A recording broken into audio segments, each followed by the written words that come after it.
So hey guys, welcome back to my channel. Myself Vaishali Gautam. I'm studying in KD Medical College Mathura. सो इस video में हम बात करते हैं अपने कॉलेज रिव्यू वाली वीडियो के बारे में. मैंने थोड़े दिन पहले एक कॉलेज रिव्यू की वीडियो डाली थी, केडी मेडिकल कॉलेज रिव्यू की. तो उस पर मेरे पास बहुत सारे नए क्वेश्चंस आए हैं और जो मैं उस वीडियो में बताना भूल गई थी या कुछ एक्स्ट्रा इन्फॉर्मेशन जो मैं और ऐड करना चाहती हूँ. इस वीडियो में मैं आप सभी को पूरी A to Z जितनी भी क्वेरीज़, जितनी भी प्रॉब्लम्स या जितने भी नए क्वेश्चन मुझसे पूछे गए थे, सब चीज़ों के बारे में मैं आपको बताऊंगी. बट फिर भी अगर आपको किसी को भी किसी भी चीज़ में भी डाउट आए तो प्लीज़ आप कमेंट कीजिए और मैं आपको वहाँ रिप्लाई करूँगी. So let's start the video. तो सबसे पहले हम बात करते हैं कि केडी मेडिकल कॉलेज की इस साल की कट ऑफ कहाँ तक जा सकती है. जैसे कि मैंने आपको अपनी एक वीडियो में बताया था कि कितने मार्क्स रिक्वायर्ड हैं for take admission in KD medical college.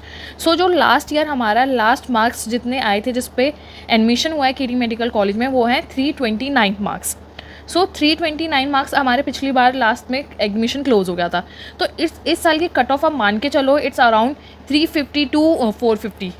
इससे ज़्यादा और इससे थोड़ी कम हो सकती है, बट इतने ही अराउंड हमारी कॉलेज की इस बार कट ऑफ निकलेगी. अब कोई मुझसे, बहुत लोगों ने मुझसे ये पूछा कि दीदी 300 मार्क्स पे हमारा एडमिशन हो जाएगा, 325 मार्क्स पे. और बहुत लोग तो ऐसे भी थे जिन्होंने मुझसे पूछा था कि 300 जैसे लो मार्क्स नहीं है, 200 250 और अराउंड इतने मार्क्स पे एडमिशन होगा या नहीं. अगर मैं ऑनेस्ट कहूँ तो आप 300 से जिसके नीचे मार्क्स हैं तो बहुत मुश्किल है आपका इस बार एडमिशन होना केडी मेडिकल कॉलेज में. इट्स बेटर यू टू कि आप दूसरे कॉलेजेस भी देखिए, अपने मार्क्स और अपने रैंक के अकॉर्डिंग दूसरे कॉलेजेस जाइए, सर्च कीजिए उनके बारे में और ऐसे मतलब अपनी चॉइस फीलिंग सोच समझ के कीजिए. अगर जिस कॉलेज के कट ऑफ में आपके रेंज ऑफ मार्क्स नहीं आ रहे तो आप अपनी चॉइस फीलिंग को वेस्ट ना कीजिए. अब हमने क्या बताया आपको कि हमारे मार्क्स कितने रिक्वायर्ड है. हमारे मार्क्स 350 टू 450 के इस बार इस रेंज में मार्क्स, मतलब जो कट ऑफ है इस रेंज में जाएगी. तो अगर जिसके मार्क्स 400 से अबव हैं तो वो तो श्योर लगा ले कि उसका एडमिशन हो जाएगा आराम से. बट जिसके थोड़े 350 अराउंड और 300 में है तो वो और भी कॉलेजेस को देखें. ओनली डिपेंड ना होए कि केडी मेडिकल कॉलेज में हमारा एडमिशन हो जाएगा, क्योंकि कट ऑफ हर साल इंक्रीज़ हो जाती है हमारे कॉलेज की. तो इसको एक बार ध्यान में रखिए. अब हम बात करते हैं हिडन चार्जेस के बारे में. बहुत ज़्यादा मेरे इंस्टाग्राम पे, मेरे यूट्यूब चैनल पे मेरे को मतलब इतने सारे कमेंट्स आए हैं कि दीदी कोई हिडन चार्जेस तो नहीं है, कोई बॉन्ड्स तो नहीं है. तो आप याद रखिए, जितने भी चार्जेस, जितनी भी फ़ीस जो आपकी ऑफिशियल वेबसाइट पे दी गई है केडी मेडिकल कॉलेज की, जो मैंने अपने यूट्यूब चैनल के कम्युनिटी पोस्ट पे पोस्ट भी कर दिया है और एक वीडियो भी बना दिया है मैंने कि कितनी फ़ीस है, कैसे है और क्या क्या फ़ीस है. तो उस फीस के अलावा कोई फ़ीस नहीं है. There is no hidden charges. And second, there is no bond in our college. मतलब जैसे बहुत सारे private medical college plus government medical college में बॉन्ड होता है कि आपको मेडिकल ख़त्म करने के बाद आपको 2 साल यहाँ रूरल एरिया में काम करना पड़ेगा, या कुछ बहुत तरीके के बॉन्ड्स होते हैं. बट हमारे केडी मेडिकल कॉलेज में कोई भी बॉन्ड नहीं है. ये आप अपने दिमाग में डाल लो. There is no hidden charges, there is no bond. और एक बच्चे ने मुझसे ये पूछा था, दीदी कि लेक्चर जो होते हैं वो किस मीडियम में होते हैं, मतलब इंग्लिश मीडियम में होते हैं, हिंदी मीडियम में. देखो, आप एक मेडिकल फील्ड में हो तो बेसिकली हम मेडिकल में सारी पढ़ाइयाँ जितनी भी हैं अभी इंग्लिश कोर्स में ही होती हैं. तो बेसिकली हमारा जो मीडियम है वो इंग्लिश में ही आपको पढ़ाया जाता है. बट अगर जैसे किसी चीज़ों को आपको समझ नहीं आता, इट्स नॉट कि आपको बस इंग्लिश में पढ़ाएंगे. जैसे बहुत लोग होते हैं कि हिंदी मीडियम से आते हैं और एकदम से मेडिकल में आके बहुत प्रॉब्लम होती है. हमारे खुद के बैच में बहुत सारे लोग हिंदी मीडियम से थे बट एकदम से उनको चेंज करना पड़ा, फिर इंग्लिश होता है. तो ये देखिए, जो हमारे क्लास में टीचर्स होते हैं और जो हमारे लेक्चर्स होते हैं वो इंग्लिश में पढ़ाए जाते हैं बट आपको एक्सप्लेन हिंदी में भी कर देते हैं. मतलब वो दोनों चीज़ यूज़ करते हैं, इंग्लिश भी हिंदी भी. मतलब जिस तरीके से आप बच्चों को, किसी को भी जिससे ढंग से समझ में आए ना, उस तरीके से वो पढ़ाते हैं. और लिटरली हमारे लेक्चर्स, हमारे टीचर्स बहुत अच्छी तरह से पढ़ाते हैं. फ़र्क इतना है कि कौन बच्चा पढ़ना चाहता है और कौन बच्चा पढ़ना नहीं चाहता. बट अगर जिसको क्लास में उसको अगर ढंग से पढ़ना है तो सीरियसली हमारे क्लास के टीचर्स, हमारे लेक्चर, हमारे केडी मेडिकल कॉलेज के टीचर बहुत हेल्पफुल है, बहुत एजुकेटेड हैं. दे आर डॉक्टर्स और वो बहुत अच्छा लेक्चर लेते हैं और वो आपका सारा डाउट क्लियर करते हैं. और ये नहीं है कि बस वो लेक्चर में आपके डाउट क्लियर करते हैं. अगर आपको कोई पर्सनल प्रॉब्लम हो, जैसे इश्यूज़ होते हैं बहुत ज़्यादा मेडिकल कॉलेज में आने का, आप एडजस्ट नहीं कर पाते, तो अकॉर्डिंग टू सब्जेक्ट्स या कोई पर्सनल या कोई भी अगर इशू हो और आपको कोई प्रॉब्लम हो तो आप टीचर्स के पास जा सकते हैं, वो सोल्यूशन देते हैं. तो ओवरऑल मैं कहूँगी कि बेस्ट है. अब हम बात करते हैं कि हमारे कॉलेज की ओपीडी कितना है, पेशेंट फ्लो कितना है, हमारे कॉलेज की ओपीडी और पेशेंट फ्लो मैं आपको कह सकती हूँ मीडियम टू हाई है। मतलब हमारा जो कॉलेज जहाँ सिचुएटेड है दिल्ली मथुरा हाईवे पे, तो वहाँ पे मतलब आसपास कोई कॉलेजेस और कोई हॉस्पिटल नहीं है।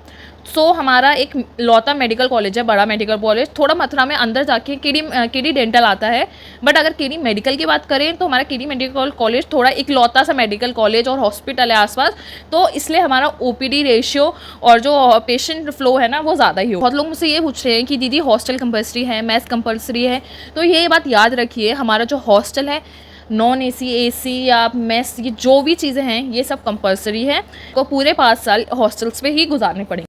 सो अब बात करते हैं कि यूनिफॉर्म क्या है। सो फॉर गर्ल्स, तो गर्ल्स में जो यूनिफॉर्म है वो है salwar suit. The salwar suit जो है वो वाइट कलर की सलवार सूट है और एक ग्रे कलर की चुन्नी है। तो ग्रे कलर का हमारा दुपट्टा होगा, वाइट सलवार सूट होंगे और ब्लैक शूज़ होते हैं। तो ये ड्रेस कोड है। और अगर आप बात करें एप्रन की, एप्रन हमारा कॉलेज से मिलता है, वो 500 से 800 के अराउंड आपको एक एप्रन मिले। I know it's costly, but ये कंपलसरी है, आपको कॉलेज से एप्रन तो लेना ही पड़ेगा क्योंकि उस एप्रन में कॉलेज का लोगो होता है। बट अगर ये बेटर है कि आप एक नॉर्मल जो एप्रन होते हैं वो एक बार आप अपने घर से भी लाओ तो ज़्यादा बेटर है, क्योंकि कभी कभी जैसे जाते ही एडमिशन होते हैं तो सब बच्चे बुक्स लेते हैं, ये लेते हैं, तो बहुत कभी कभी एप्रन ख़त्म हो जाते हैं। बट आपके जो जाते ही आपको जो लेक्चर्स अटेंड करने पड़ते हैं, जो सेरेमनी अटेंड करनी पड़ती है ना, तो उसमें एप्रन मस्ट होते हैं। तो वो आपको, अगर आपके सीनियर्स हेल्पफुल हैं तो वो आपके सीनियर्स पे आपको प्रोवाइड कर देंगे। बट मेरे ख्याल से तो ये बेटर है कि आप एक एप्रन लेके जाइए और एक एप्रन अपना कॉलेज लोगो वाला कॉलेज में ख़रीद लीजिए। देन हम बात करते हैं बॉयज़ के ड्रेस कोड की। तो बॉयज़ का ड्रेस कोड क्या है, एक ब्लैक पैंट है, वाइट शर्ट है and there is navy blue tie और नीचे हमारा होगा ब्लैक शूज़। तो ये हमारी बॉयज़ की है। एंड सेम एप्रन के बारे में कि एप्रन आप एक अपना घर से लेकर आइए और एक एप्रन जो लोगो वाला होता है वो आपको कॉलेज प्रोवाइड कर देगा। सो हमने यूनिफॉर्म के बारे में बात कर ली, हमने मार्क्स और कट ऑफ इस बार की कितनी होगी उसके बारे में बात कर ली, हमने ये बात कर ली that there is no hidden charges, there is no extra charges and there is no बॉर्न इन दिस कॉलेज। हमने हॉस्पिटल, ओपीडी, पेशेंट फ्लो, इन सब के बारे में आपको क्लियर कर दिया, लेक्चर्स के बारे में क्लियर कर दिया। और अगर किसी को कोई देखना चाहता है कि लेक्चर्स हैं कैसे, मतलब लेक्चर हॉल का इंफ्रास्ट्रक्चर कैसा है, तो मैंने उसकी एक शॉर्ट वीडियो डाली है, आप वो जाके देख सकते हैं मेरे चैनल पे। मैं जितना भी आपको जो वीडियो रेफरेंसेस बता रही हूँ, मैं आपको उन सब के लिंक एक बार इस वीडियो के डिस्क्रिप्शन बॉक्स में दे दूँगी, तो आप वहाँ जाके एक बार देख सकते हैं। एंड हाँ, और हमने हॉस्टल के बारे में बता दिया, कंपल्सरी है, पूरे 5 साल के कंपल्सरी है। देन मेरे से बहुत लोगों ने ये भी पूछा था कि दीदी हमारी जो अप्रॉक्स फीस है, मतलब 5 साल की जितनी भी फीस होती है MBBS की, वो अप्रॉक्स कितने तक पड़ जाएगी, मतलब बजट कितने तक पड़ जाएगा। सो जो अप्रॉक्स बजट है केडी मेडिकल कॉलेज में MBBS करने के लिए वो अराउंड 70 लाख होगा, मतलब not more than 70 lakh, but 70 lakh और लेस देन 70 लाख में आपकी पूरी MBBS हो जाएगी। हाँ, बट इसमें आप वो डिपेंड आप पे करता है कि आप कितने एक्स्ट्रा खर्चे करते हो। एक्स्ट्रा खर्चे मतलब घूमना फिरना और एक्स्ट्रा चीज़ें, मतलब आप कितनी चीज़ें इन्वेस्ट करते हो कि आपने आते ही फर्स्ट ईयर में लिटमन ले लिया, तो ये तो एक्स्ट्रा चार्जेस, इसमें एक्स्ट्रा खर्चे होते हैं, तो इसको इंक्लूड ना कीजिए।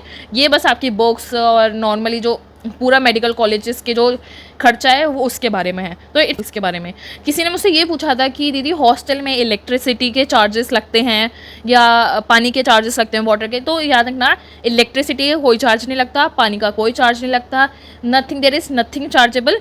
और आप किसी चीज़ के चार्जेस नहीं लगते, बस आपका जब आप हर साल की जो फ़ीस देते हो, अगर आपको AC हॉस्टल चाहिए तो इट्स अबाउट 1,75,000 एंड अगर आप नॉन AC लेते हो ये 1,50,000। इसके अलावा आपको कुछ नहीं देना हॉस्टल। सो अब बात करते हैं लॉन्ड्री के बारे में। मैंने आपको पिछली वीडियो में भी बताया था, अपने कॉलेज रिव्यू की वीडियो में, कि लॉन्ड्री हमारा पर ईयर 5,000 रुपीज़ है और इट्स नॉट कंपल्सरी। बट फिर भी लोग मुझसे पूछ रहे हैं कि दीदी लॉन्ड्री का क्या है, तो मैं आपको फिर से एक बारी बता देती हूँ कि हमारे कॉलेज में लॉन्ड्री फैसिलिटी अवेलेबल है, बट ये हमारी कंपल्सरी नहीं है। जिसको लेना चाहते हैं वो ले, जिसको नहीं लेना चाहते वो ना लें।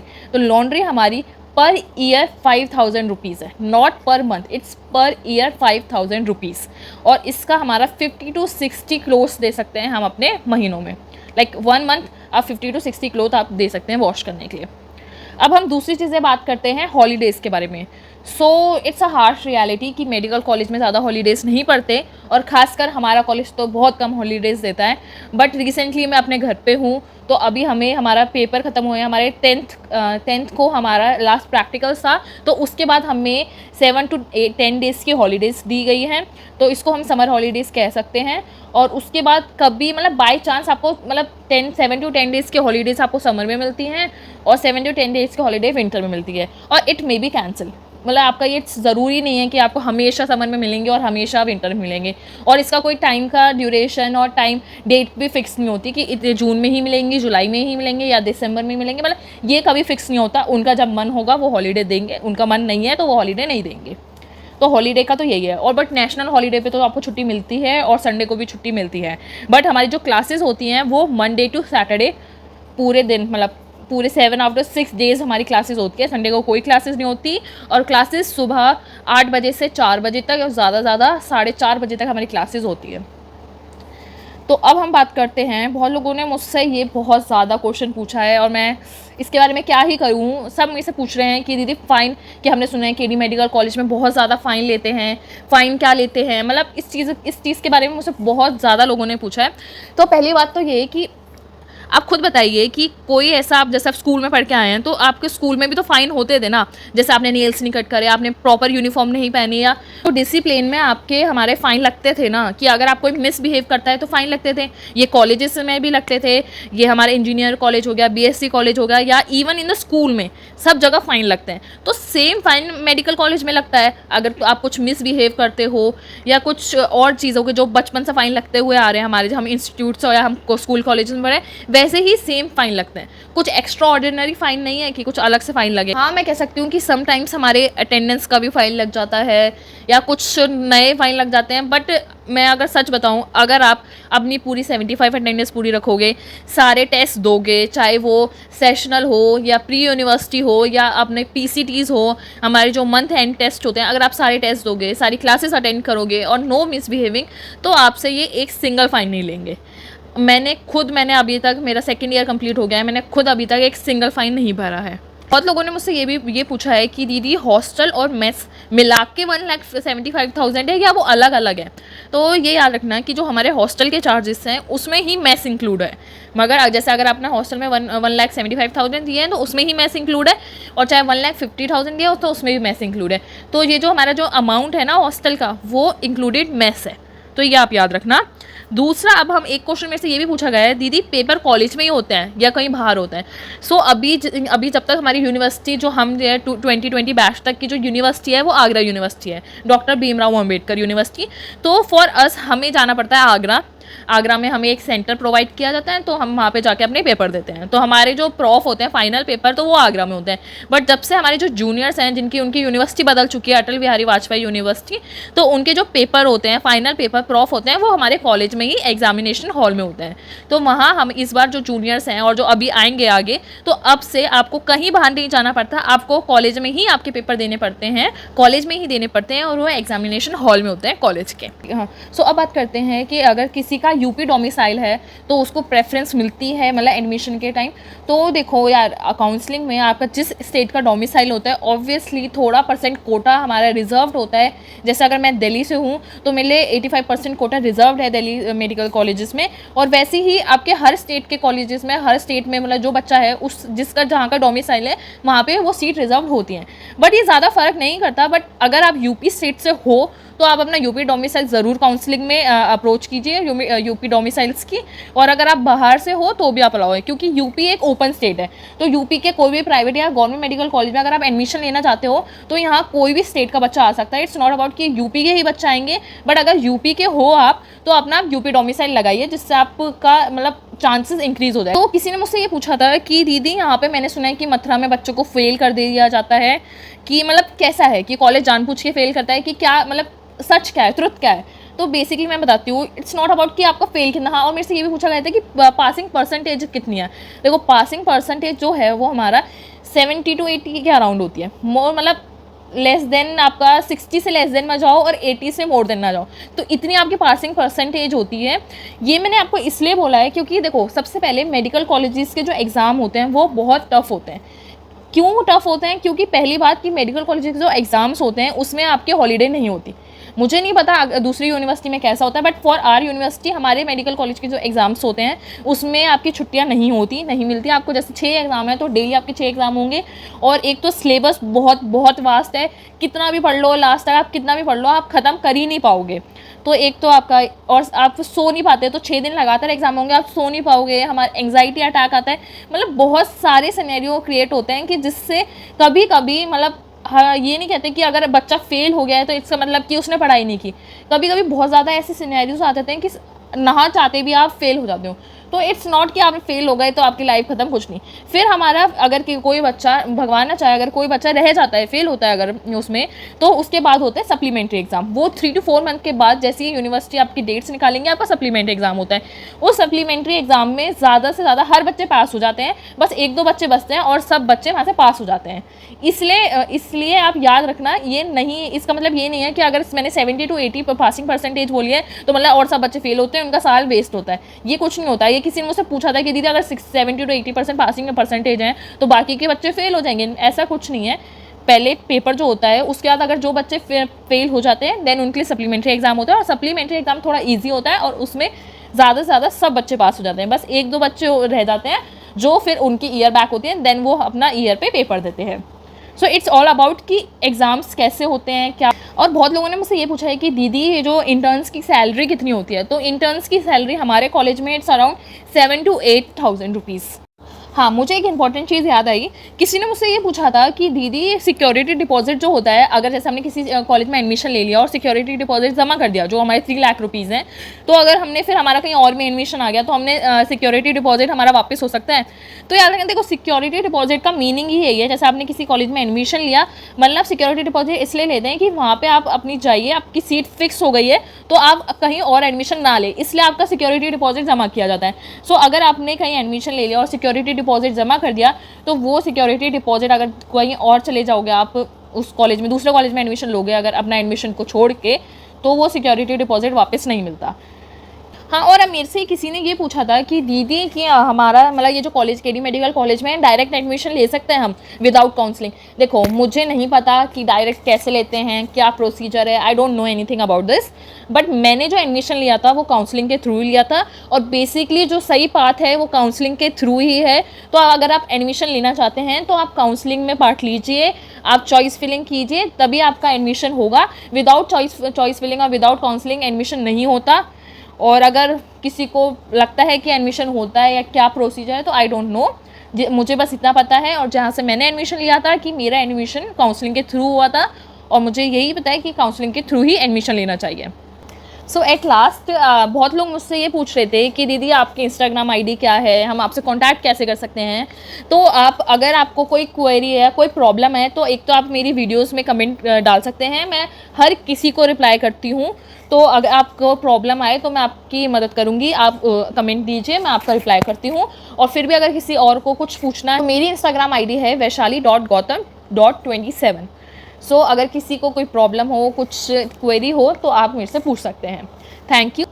सो आई होप कि मैंने आप सभी के सारे क्वेरी, सारी प्रॉब्लम या जितने भी आपके क्वेश्चंस थे, जितने भी सवाल जवाब, मैंने आपका सब कुछ क्लियर कर दिया होगा। बट फिर भी अगर किसी को फिर भी ज़रा सा भी डाउट आता है किसी भी चीज़ के ऊपर, तो आप बेहिचक कमेंट कीजिए, मैं आपको उधर रिप्लाई करूँगी। और फिर भी अगर आपको कोई प्रॉब्लम आती है तो मैं एक नई वीडियो बनाऊँगी जितनी भी आपकी क्वेरीज़ के बारे में। और आप मुझे ये भी बताइए कि आपको नेक्स्ट वीडियोज़ में मतलब आपको अब कौन सी वीडियोज़ चाहिए, किस टॉपिक पे चाहिए। And this is all about today's video. So thank you for watching it, and please do subscribe, share and comment my channel.